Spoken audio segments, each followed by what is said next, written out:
Hello, smart investors. I hope you're doing good. My name is Gabriel Jarrison. I'm from beautiful Paris, France, from sunny Paris, France this morning. And today I'm going to talk to you about Sonder raising money on Republic. Before we start, I'd like to invite you to hit the subscribe button right below under my face, the red big button to subscribe to my YouTube channel, in order not to miss any of my videos and join the community of the smart investors. Here we go.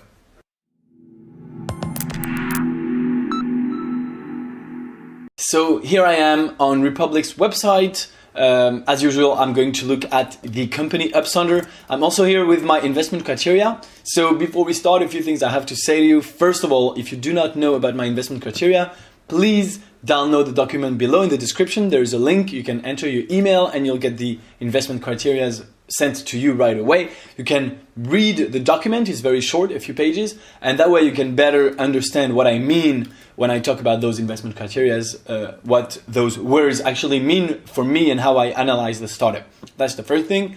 Second thing, super important before we start, this is not financial advice. I am not your financial advisor. So please make your own research and take your own decisions. All right? So now we can start. So I'm on the Sonder's website. I'm on the Republic website on the Sonder page. As usual, I haven't researched the company in greater details. I've played the short video here. It's actually from Sonder on the show Meet the Drapers. So they want to pitch Tim Draper and everything. So I've watched this, but I haven't taken the time to go into all the details and to actually find the answers that I'm going to look for here. I'm actually going to be looking for them with you live. This way, I make it as if I'm discovering the startup with you. I'm emulating someone discovering the company and looking for the information. And if I don't find the information, it means that probably on the other hand, you didn't find the information either, at least rapidly. Of course, I can make a video of 3 hours. And that's a sign, either good or bad, that the information is correctly displayed or it's not displayed. All right? So basically, what is Sonder? It's summarized here in one sentence. The Airbnb of the drone industry. Companies and individuals enlist drone services from a community of qualified pilots.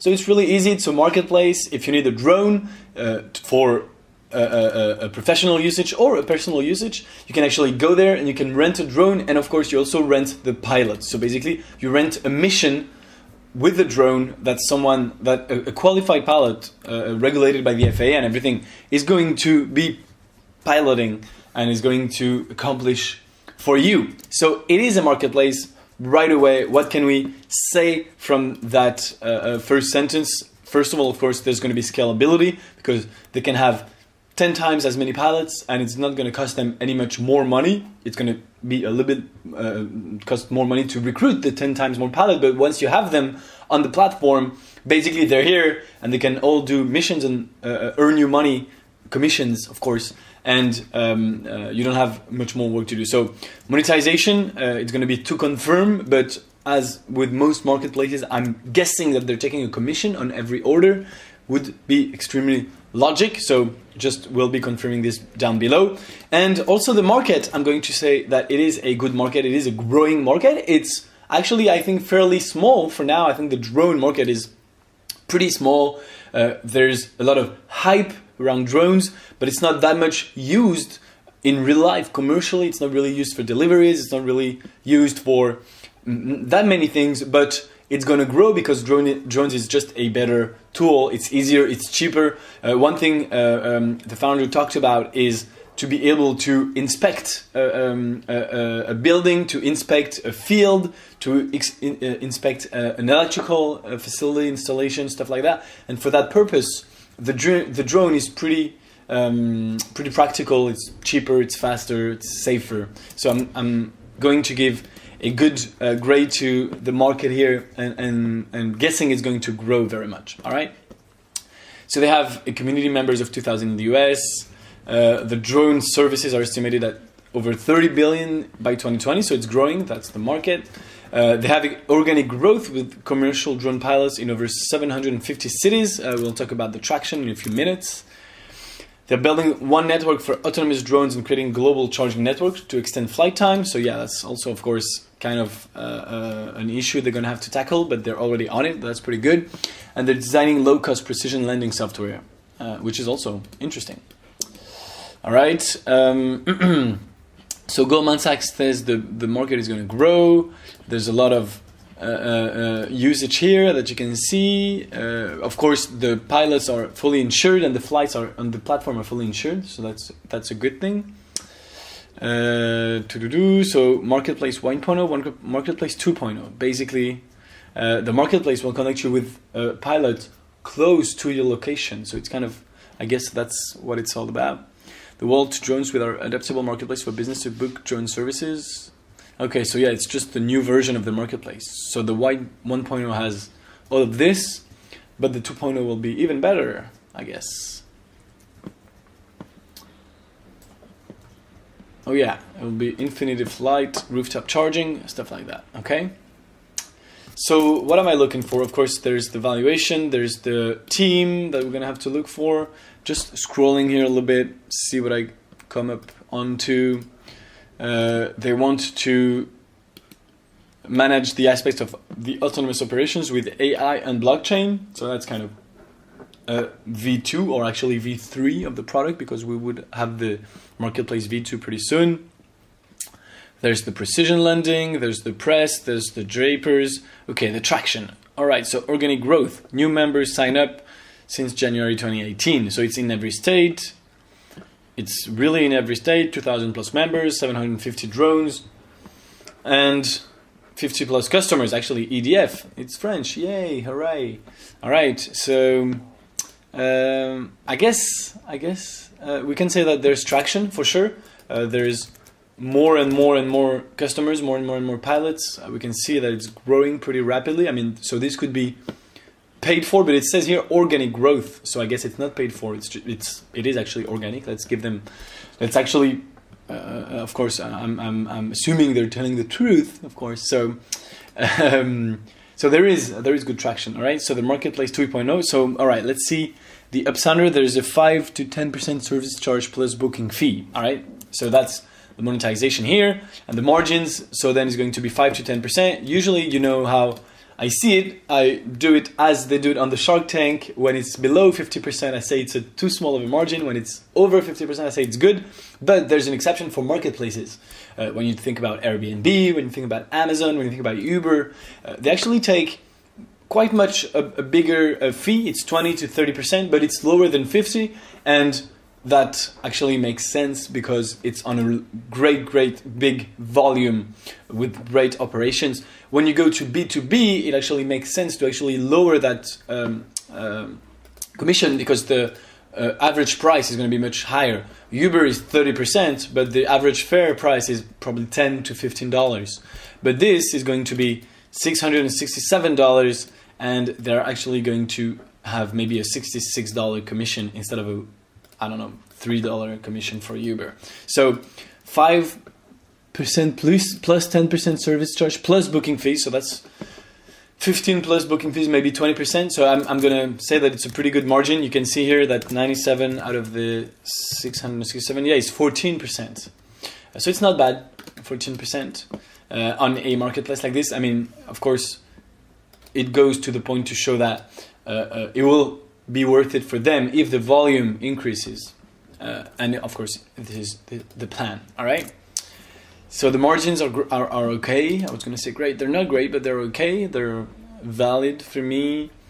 What else do we have? So the drone market trend is going up. The regulation will open up. The 5G will help everything. Sensors and the artificial intelligence is going to be giving better drones. So of course, if you believe in the drone market, you believe in Sonder, basically. Which I think there's a lot of things to be done with the drone industry. I'm not sure it's going to be what we think it's going to be, but I'm sure there's going to be a lot of things. All right. So the founders invested their own money to build Sonder. So Sonder's CEO mortgaged his home for $100,000 for startup capital. So that's pretty good. In addition, Sonder has actually raised $350,000. Okay. So the US market is ready for growth. Okay. The team, we're building one global network for all drones. So let's talk about Derek. Derek's from Texas, commercial drone pilot, having flown over the world, in the future, blah, blah, blah. So that's really, okay, let's go on the little LinkedIn craze to see the LinkedIns of those guys. So Derek Waleko.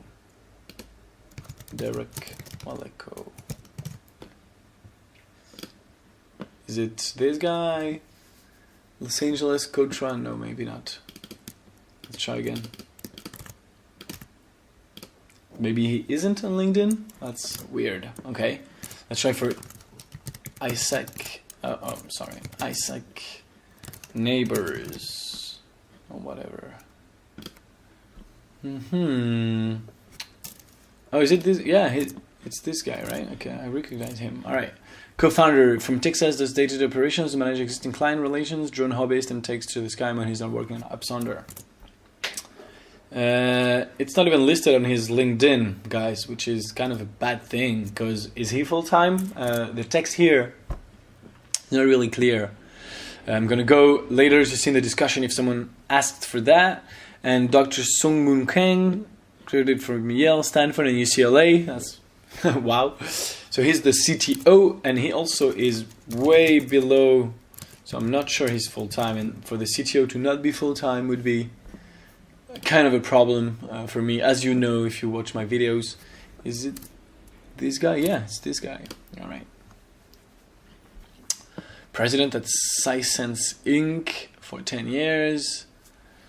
And also no Sonder there. All right, so let's look at the discussion pretty quickly to see if there's someone raising the issue of the founder, the CTO, the full-time, the everything. And that will allow me, because when I don't mention it in the video, someone says, oh my God, you didn't read the comment. So I'm going to read it very quickly. All right, let's see. How many full-time employees?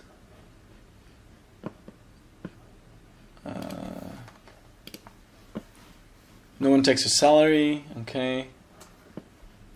Joe, who's paid $500 a month. Who's Joe? Let's move back up. Joe, that's him. All right. Content and research. Okay. LLC, military application, of course, reviews, Delaware LLC, 18 month. I'm sure someone had to ask, is Isaac involved in the day-to-day operation? Yes, he is. All right, so that's good. Isaac is the number 2. He's okay. And let's see about the CTO. Couple questions. Joint partners, what's your average booking? How many users do you have? So I invite you to look at this and the answer here. Should be pretty interesting. All right. If you want to make your own decision, I'm not going to advise you to do anything. Okay, so no one asked about the CTO being full-time. All right, so I'm going to guess. I'm really not sure, but I'm going to guess that he is not, and that is because he's not really like at the same level of those guys. I'm guessing he's not maybe a partner. I'm not sure even he even has equity in the business, because otherwise maybe he would be here as a third member of the founding team, maybe, or something. Yeah, founders and team. So those are the founders, and this is a team. So if he's not full time, I'm gonna give a bad grade here to the team, because the CTO is of course core to the business. It is a very technical business. It is a website. It is a marketplace. So of course you need the CEO to be there. All right.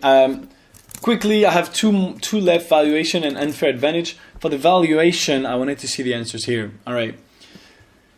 Let's see about the numbers. Total booking number is 50 plus. We went through the last week of 79% of mission or service missions and 21% were drone rentals.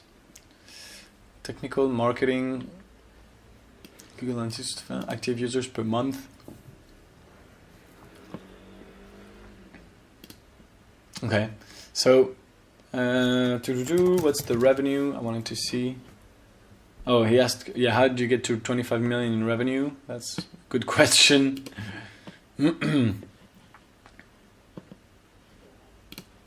So it does not address the actual revenue, right? But there is reading marketplace. What percent of current revenue is recurring? Let's see. Is it the same? Yeah, that's the same question, right?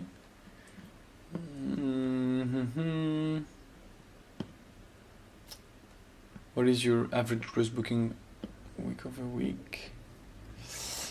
Month over month. So he did not answer that question. All right. So the valuation, let's go back to the very top of the page. I think it's a safe, crowd safe with 20% discount and a $6 million valuation cap. All right. So with the potential of the company, with the founders, with the money invested and raised, and with the revenue so far, which I have no idea, but it says 50 bookings. Let's say it's 600 per booking. So that's, yeah, $30,000. So it's really small, but it's something, let's say. And for a US valuation, as you know, I'm not really used to the US valuations. They're much higher to the ones we see here in France. But for a US valuation, I think it's fair. The 6 million and the 20% discount, I think, is okay. 20% discount on 6 actually makes it go to 4.8 million. So I'm going to give it a fair valuation grade here. It's, yeah, based on what I've seen. And I think there's a lot of potential. Of course, valuation is not only about potential, it's more about what's been done up to date, but the marketplace is live, the customers are here. So, I mean, that's got to count for something, and the revenue is coming in, and the community is growing and stuff like that. So a $6 million valuation, I would say, is fair. All right. Now, to finish, let's go for the unfair advantage.